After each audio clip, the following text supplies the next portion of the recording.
الحمد لله أتم النعمة على الأمة وأكمل لها دينها وكمل بمحمد صلى الله عليه وسلم مكارم الأخلاق كلها. أحمدك ربي حمد الشاكرين وأستغفرك استغفار التائبين وأصلي وأسلم على المبعوث رحمة للعالمين صلى الله وسلم وبارك عليه وعلى آله وصحبه أجمعين. وأشهد أن لا إله إلا الله وحده لا شريك له. سبحانك ربي سبحانك يا من يرى مد البعوض جناحها في ظلمة الليل البهيم الأليم ويرى نياق عروقها في نحرها والمخ في تلك العظام النحل ويرى ويسمع ما دونها في قاع بحر مظلم متجلجل. إلهي أنا زادي قليل ما أراه مبلغي. أللزاد أبكي أم لطول مسافتي؟ أتحرقني بالنار يا غاية المنى؟ إذا أين فيك رجائي أين محبتي؟ وأشهد أن سيدنا وإمامنا وقائدنا رسول الله محمد صلى الله عليه وسلم كل القلوب إلى الحبيب تميل ومعي بذلك شاهد ودليل. أما الدليل إذا ذكرت محمدا صارت دموع العابدين تسيل.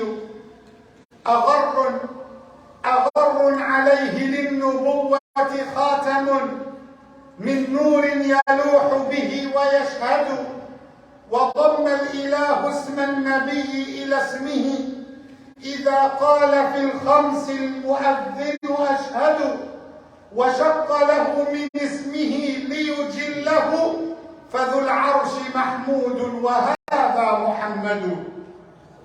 اللهم صل وسلم وبارك عليك سيدي يا رسول الله. ثم أما بعد. All praises due to Allah subhanahu wa ta'ala. Peace and blessings be upon the Prophet Muhammad sallallahu alayhi wa sallam.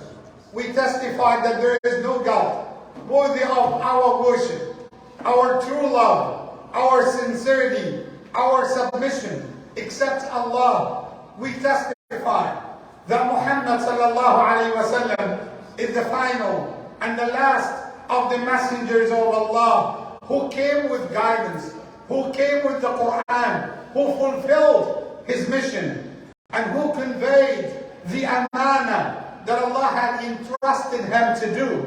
We are sending our blessings and our salutations to the Prophet Muhammad sallallahu alaihi wasallam, to his household, to the companions of Rasulullah, and also to the followers of Rasulullah Muhammad sallallahu alaihi wasallam. My brothers and sisters, welcome to another Jumu'ah, another weekly meeting, another Eid, the weekly Eid for Muslims. And we are here in the house of Allah. We are not in the house of anybody or anyone of the community members. No, we came here to the house of Allah subhanahu wa ta'ala. And we came to Allah, the most generous. We ask Allah to shower us with His generosity. Allahumma ameen ya Rabbal Alameen. And as we came to this place to perform the worship to Allah subhanahu wa ta'ala and to do the rituals of Salat al-Jumu'ah, we came here to get the knowledge which can make the difference in our life, and also to enhance our relationship with Allah, to strengthen our relationship with the Prophet Muhammad sallallahu alaihi wasallam. That is why Allah Allah made the gathering for Jumu'ah so we can get the spiritual oxygen that will help us to be better Muslims. And Allah subhanahu wa ta'ala said in the Quran, وَذَكِّرْ فَإِنَّ الذِّكْرَى تَنْفَعُ الْمُؤْمِنِينَ. Surely, remind them. Definitely, the reminder will benefit the believers. So if the reminder is going to benefit you, that means you are one of the believers. May Allah guide all of us to the right path. Allahumma ameen. Ya Rabbal Alameen. And the reminder for today is very important, related to our individuals, related to our daily life. And I wanted to make that very simple, very brief, as much as I can.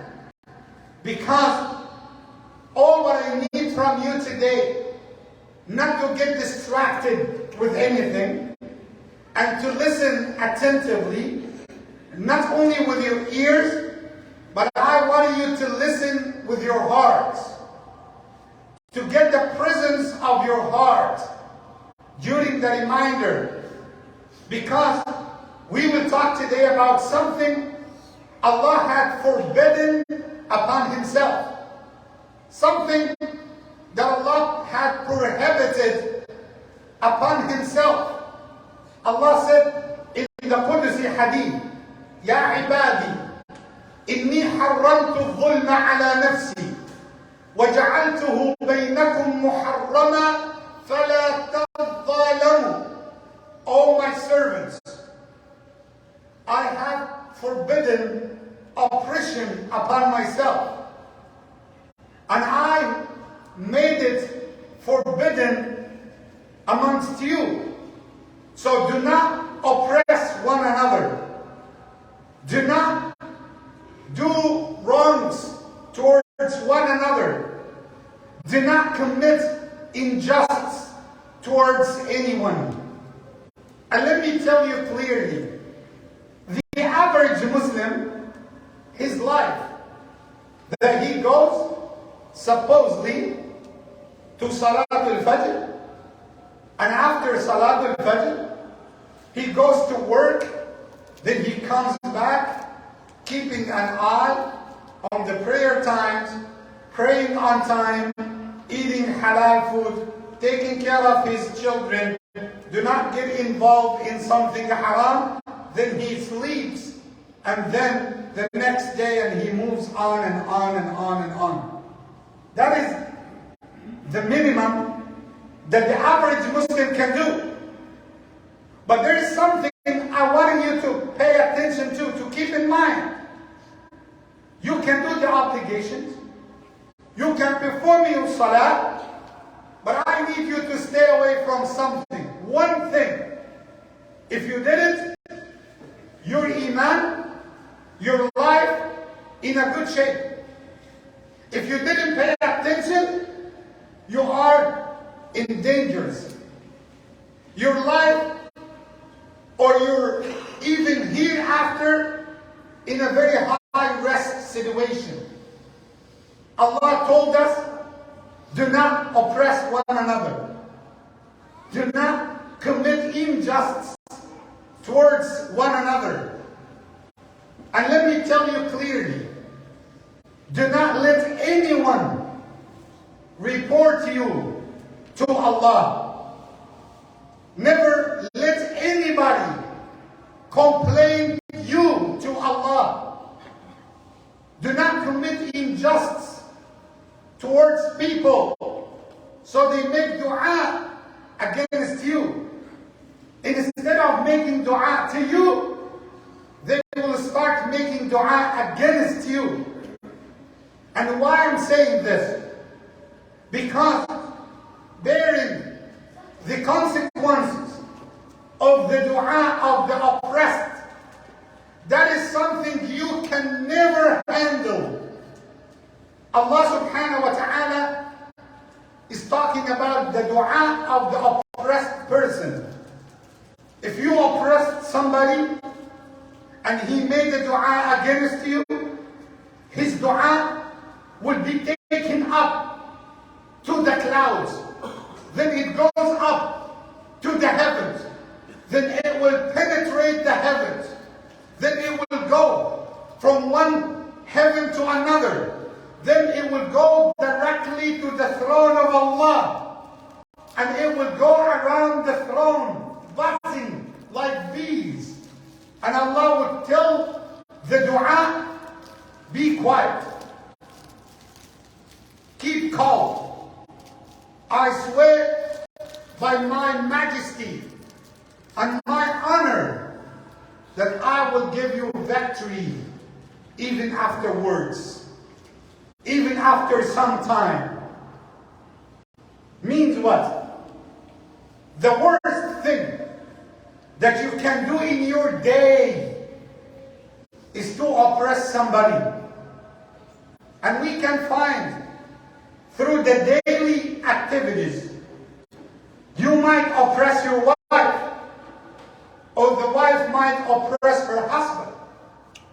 You might oppress your children and you do not pay attention. And the children might oppress their parents and they do not pay attention. This is the worst thing that you can do in your life. That you go to sleep and you oppress somebody and he cannot defend himself. And he has no way to get his right back except that he will raise his hands and his tears will come down and will make against you a dua. If you are in such situation, you are in dangerous. My advice, do not let anyone complain you to Allah. Do not make injustice. Do not oppress people. Allah subhanahu wa ta'ala had forbidden oppression.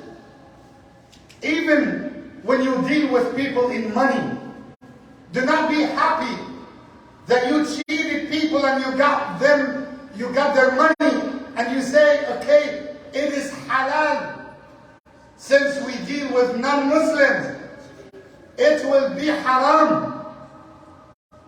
And let me tell you, there is a narration that Allah will answer the dua of the oppressed even if he was a sinner. Allah will answer the dua of the oppressed even if he wasn't a righteous person. Be aware, be careful of this dua.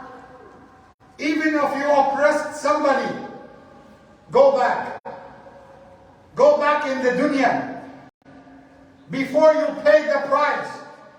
In dunya and in the hereafter as well. It's a reminder for me and for all of you. Be aware during your day. Do not curse. Do not backbite. Do not slander. Do not mock people. Do not be racist against people. Do not cheat. Do not steal. Do not say bad words. And do not think that if you fooled people and you give something expensive, you got extra money because you give them something, you sold something, and you know that you are cheating them. Do not think that you are a clever man or a good salesman. No, you are not. You are deceiving yourself. You are cheating others. And if they made the dua against you, you will be in trouble. And let me tell you that story, which I see, inshallah, will be enough to give you the full picture about my idea today. All of you know who exactly was the second Khalifa after Rasulullah. Sayyidina Umar ibn al-Khattab, radiallahu anhu, when he became a Khalifa, and he was the first one to get this title, Amirul Mu'mineen, the leader of the believers. And he was taking care of the Muslims. He governed a land. At that time, the Muslim army was expanding on land. So you can tell, historically, he was the strongest and the most person had power on earth at that time. But how he behaved, how he dealt with people. One night, while he was walking at night, walking on the streets, taking care of his people, those people who is ruling them, كان ينفض الليل عن الكروب المخبوءة. He used to go search for any problem. And one day, he saw a lady, and she lit a fire. He said, Assalamu alaikum. And he had his servant with him. The servant, his name is Aslam. So he went to the place where the fire is. And he said, Assalamu alaikum to the lady.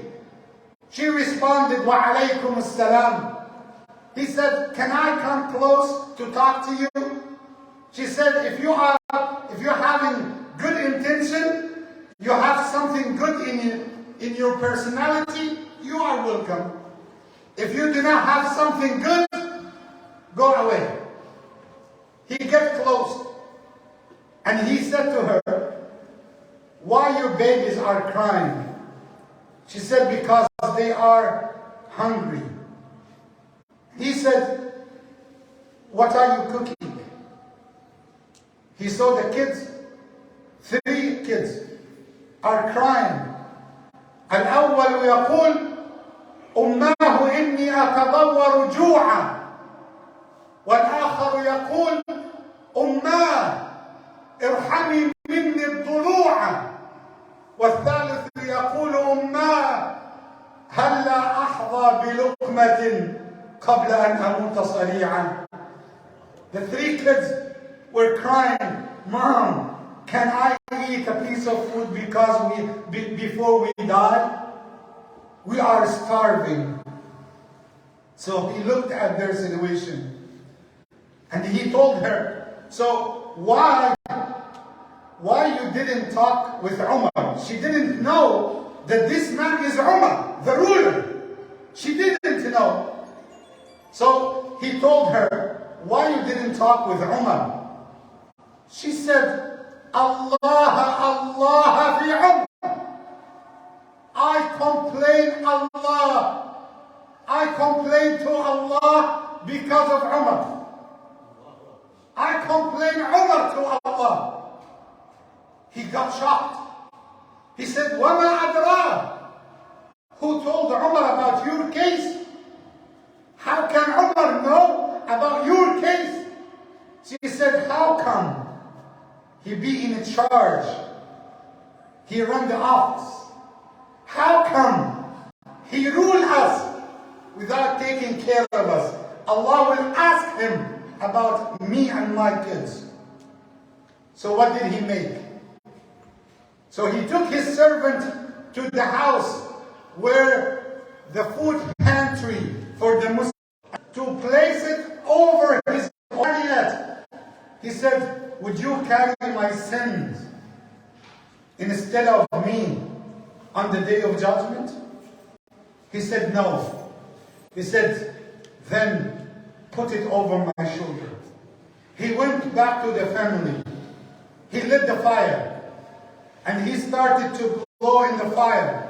The narrator said, I saw the smoke coming out through the beard of Umar. And he cooked by himself to the family. And it became so late at night. So the servant Aslam said, let's go back. Let's go back so we can catch the Fajr Salah. He said, I swear by Allah, I will never leave them till I see them smiling as I came to them and I saw them crying. When they ate, they got full, they smiled, they went back to the lady. And he said, can you please come tomorrow to meet with Umar? I can talk to him. Don't worry. I will solve your problem. And he went back to lead Salat al-Fajr. Muslims were waiting for him to lead Salat al-Fajr. The narrator said, he started to lead Salah and he cried a lot while he is praying Salah. Because of what? Because one sentence. She said, Allah, Allah fi Umar. I complain Umar to Allah. That made him to cry. The next day, the lady came and she looked at the man. He is the same man from the previous night. And she found everyone calling him Amir al-Mu'mineen. She felt very shy that she said, Allah, Allah fi Umar. He went to her and he said, do not worry. Do not worry. I want you to forgive me. Become tabi'ina madlamatuki. How much can you take? And I can buy your case. How much can you take? And you forgive me. And he gave her more. He gave her up to 600 dirhams. And he called Sayyidina Ali. He wrote a contract. He said, this is the oppression that Umar had committed against the lady and her orphans. Allah is my witness that I fulfilled my duty and she forgave me. And I paid her. Then he folded the contract and he said to the Sahaba, if I died, put it in my shroud. If I died, put it in my shroud. So if I meet with Allah, if Allah asks me about this situation, I will say, oh Allah, here is the agreement. She forgave me. Can you imagine nowadays, if we wanted to do agreements like this, we would not find space in our shroud. Can you imagine if we wanted to pay for every oppression that we have committed? We will pay everything. Never let anybody report you to Allah. And just think for a moment. If you got a call from the police that somebody had reported your name, had reported you to the police, what do you feel? If you have heard that you have a case in the court, what do you feel?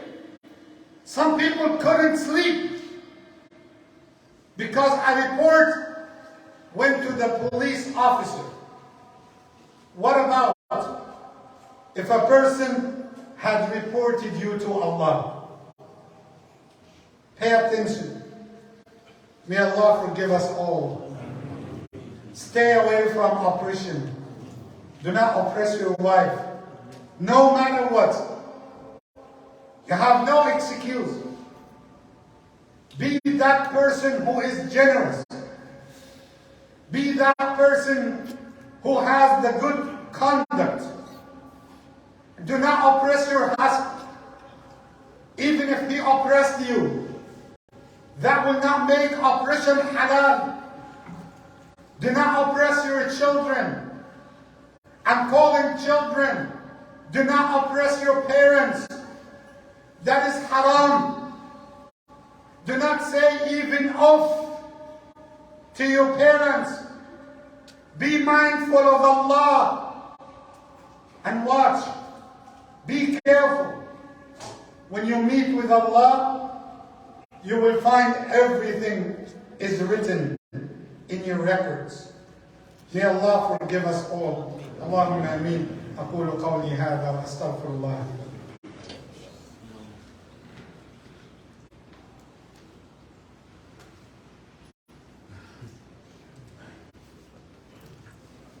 إن الحمد لله نحمده ونستعينه ونستغفره وأشهد أن لا إله إلا الله وحده لا شريك له وأشهد أن سيدنا محمدا عبد الله ورسوله اللهم صل وسلم وبارك عليك سيدي يا رسول الله. Allah subhanahu wa ta'ala said at the end of Surah Ibrahim, وَلَا تَحْسَبَنَّ اللَّهَ غَافِلًا عَمَّا يَعْمَلُ الظَّالِمُونَ إِنَّمَا يُؤَخِّرُهُمْ لِيَوْمٍ تَشْخَصُ فِيهِ الْأَبْصَارُ مُهْطِعِينَ مُقَنِعِي رُءُوسِهِمْ لا يرتد إليهم طرفهم وأفئدتهم هواء. Allah is giving you the message. Yes, I know. Maybe you have oppressed somebody and nothing happened to you. Maybe you have oppressed somebody and Allah did not punish you. Do not think this is the message that Allah said at the end of Surah Ibrahim. Do not think for a moment that Allah is not aware of the oppressors and what they are doing. Do not think for a moment that Allah forgot them. Do not think that Allah is not paying attention to those who oppressed people. Some people in the past, they oppressed people. They were tyrants. They oppressed many people. And all what they do now, they wash their hands. They think that Allah forgot what they made. No. No. You will pay the price. You will pay the price. Allah said, I never forget what the oppressors had done. Allah said, just He delays them. And once He starts to punish, He will destroy them at all. If you oppressed somebody, my advice, go back, talk to him. No matter what, ask them today to forgive you. Even if you will say, I'm sorry 100 times. Even if you will stand by his door, crying, weeping, paying money to let him forgive you. No problem. Do it. Do it before the day of judgment. At least here we have something that we can pay. On the day of judgment, you will pay from your good deeds. The currency is not dollar, it's not pound, it's not euro. The currency is your good deeds. So pay today before you pay from your good deeds. And remember that the punishment of Allah is so severe. When we see people nowadays, sometimes they got hit with calamity. You see them, Allah is punishing them time after time after time. And you might feel sad. And you come and say, Imam, why Allah is doing that to this brother? why Allah is doing that to this family? I will tell you, go back and ask them, what have they done? Ask them.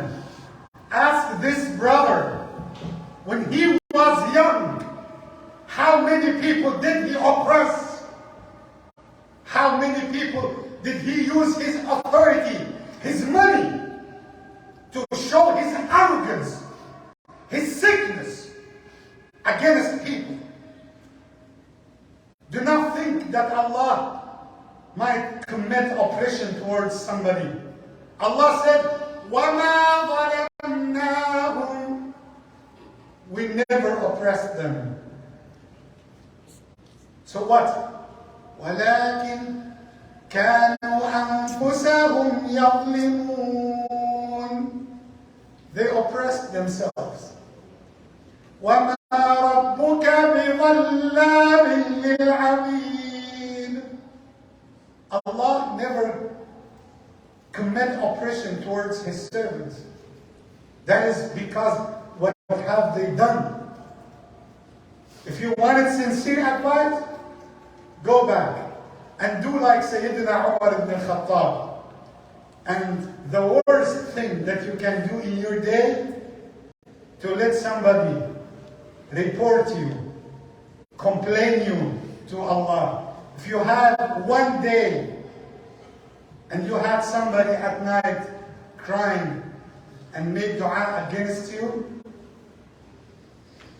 you will be in dangers. لا تظلمن لا تظلمن إذا ما كنت مقتدرا فالظلم ترجع عقباه إلى الندم تنام عينك يا ظالم والمظلوم منتبه يدعو عليك وعين الله لم تنم. Do not oppress, even if you have the power to do so, because you might sleep at night, but there is another brother who cannot sleep. There is another wife, another sister, another family member who cannot sleep. You slept, but they did not sleep. They are crying, making dua against you, and Allah never sleeps. Be aware. May Allah guide us to the right path. If you oppressed somebody, if you oppressed a family member, if you oppressed a wife, if you oppressed a husband, if you oppressed a brother, if you oppressed a sister in the inheritance, if you got the money from orphans, if you get something haram, if you cheated, if you cursed, if you backbited, if you slandered, if you said bad word about one of the families, ask them to forgive you. You know, if you missed salah, that is between you and Allah. And Allah Ghafurur Rahim. But if you oppress somebody, you are in real trouble. Because there is no way to make it to Jannah before they give you first. They forgive you first. May Allah guide us to the right path. Before the dua, I just wanted to give you a quick announcement. Inshallah Rabbil Alameen, this Friday, inshallah, this Wednesday, I wanted your dua, inshallah Rabbil Alameen, because I will not be able to come next Friday. I will not be here for khutbah. I have a little surgery, inshallah, on Wednesday, so I will not be able to come next Jumu'ah. I just wanted to tell my brothers and sisters to keep me in your prayers, inshallah, in your du'as. We ask Allah to grant us all shifa. Allahumma ameen ya Rabbil Alameen. And as Rasulullah sallallahu alayhi wa sallam had told us, أستودعكم الله الذي لا تضيع ودائعه. I leave you in the hands of Allah, and I entrust Allah to keep you in His protection. Insha'Allah Rabbil Alameen. May Allah forgive us all. Allahumma اغفر لنا ذنوبنا وإسرافنا في أمرنا وثبت أقدامنا. اللهم توفنا مسلمين وألحقنا بالصالحين واحشرنا يا ربنا في زمرة خير المرسلين. اللهم أكرمنا ولا تهنا، وأعزنا ولا تذلنا، اللهم ارفعنا ولا تضعنا، اللهم توفنا مسلمين وألحقنا بالصالحين، واحشرنا يا ربنا في زمرة خير المرسلين. وآخر دعوانا أن الحمد لله رب العالمين. وأقم الصلاة، قوموا إلى صلاتكم يرحمكم.